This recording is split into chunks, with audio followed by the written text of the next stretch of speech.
याकूब का अपने बेटों को बरकत देना।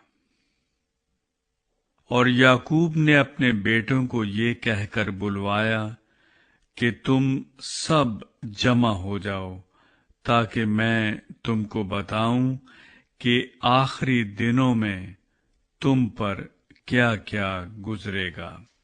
आए याकूब के बेटों, जमा होकर सुनो और अपने बाप इस्राएल की तरफ कान लगाओ। आए रूबन, तू मेरा पहला उठा, मेरी कुवत और मेरी शाहजोरी का पहला फल है। तू मेरे रोब की और मेरी ताकत की शान है। तू पानी की तरह बेसबात है, इसलिए तुझे फजीलत नहीं मिलेगी, क्योंकि तू अपने बाप के बिस्तर पर चढ़ा, तूने उसे नजस किया।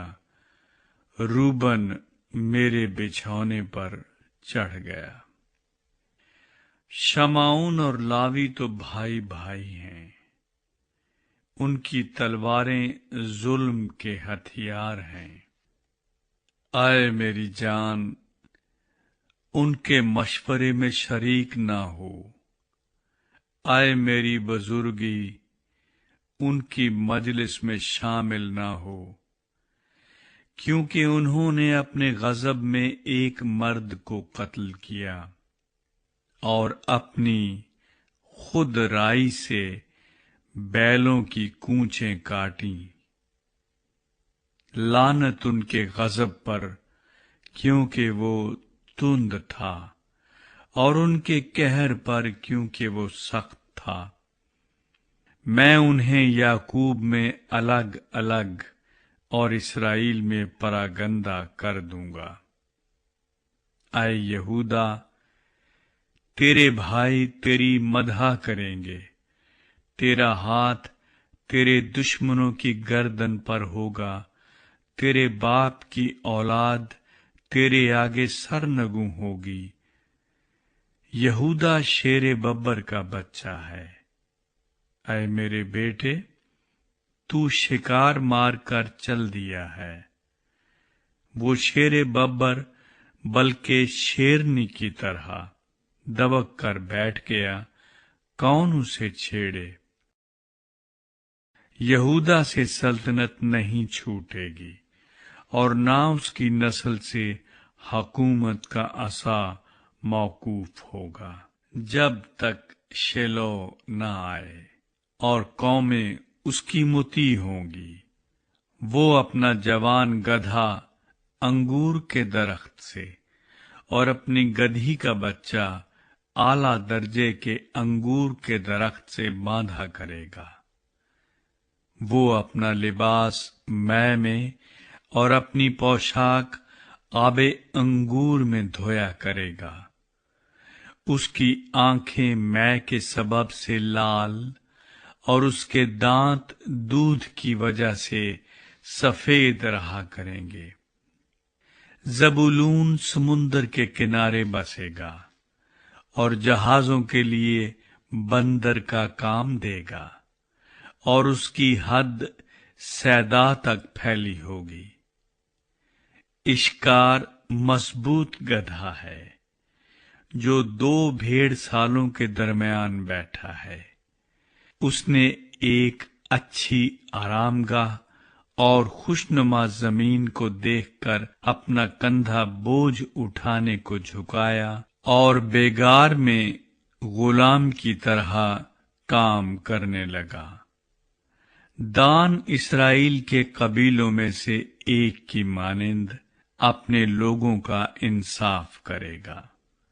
दान रास्ते का सांप है, वो राह गुजर का अफई है, जो घोड़े के अकब को ऐसा डसता है कि उसका सवार पछाड़ खाकर गिर पड़ता है। ऐ खुदावंद, मैं तेरी नजात की राह देखता आया हूँ। जद पर एक फौज हमला करेगी, पर वो उसके दुम्बाले पर छापा मारेगा। आशिर नफीस अनाज पैदा किया करेगा, اور بادشاہوں کے لائق لذیذ اشیاء مہیا کرے گا۔ نفتالی ایسا ہے جیسے چھوٹی ہوئی ہرنی، وہ میٹھی میٹھی باتیں کرتا ہے۔ یوسف ایک پھلدار پودا ہے، ایسا پھلدار پودا جو پانی کے چشمے کے پاس لگا ہوا ہو اور اس کی شاخیں دیوار پر پھیل گئی ہوں۔ تیر اندازوں نے اسے بہت چھیڑا اور مارا اور ستایا ہے، لیکن اس کی کمان مضبوط رہی اور اس کے ہاتھوں اور بازوؤں نے یعقوب کے قادر کے ہاتھ سے قوت پائی۔ وہیں سے وہ چوپان اٹھا ہے جو اسرائیل کی چٹان ہے۔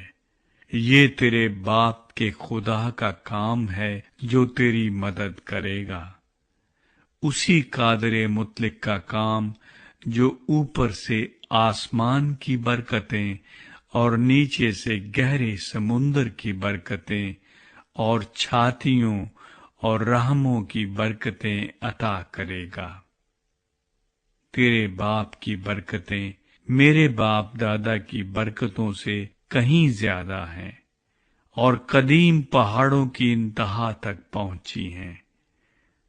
وہ یوسف کے سر بلکہ اس کے سر کی چاندی پر جو اپنے بھائیوں سے جدا ہوا نازل ہوں گی۔ بنیامین پھاڑنے والا بھیڑیا ہے، وہ صبح کو شکار کھائے گا اور شام کو لوٹ کا مال بانٹے گا۔ اسرائیل کے 12 قبیلے یہی ہیں، اور ان کے باپ نے جو جو باتیں کہہ کر ان کو برکت دی وہ بھی یہی ہیں، ہر ایک کو اس کی برکت کے موافق اس نے برکت دی۔ یعقوب کی وفات اور تدفین۔ پھر اس نے ان کو حکم کیا اور کہا کہ میں اپنے لوگوں میں شامل ہونے پر ہوں۔ مجھے میرے باپ دادا کے پاس اس مغارہ میں جو عفرون ہتی کے کھیت میں ہے دفن کرنا، یعنی اس مغارہ میں جو ملک کنعان میں ممرے کے سامنے مکفیلہ کے کھیت میں ہے، جسے ابراہم نے کھیت سمیت عفرون ہتی سے مول لیا تھا، تاکہ گورستان کے لیے وہ اس کی ملکیت بن جائے۔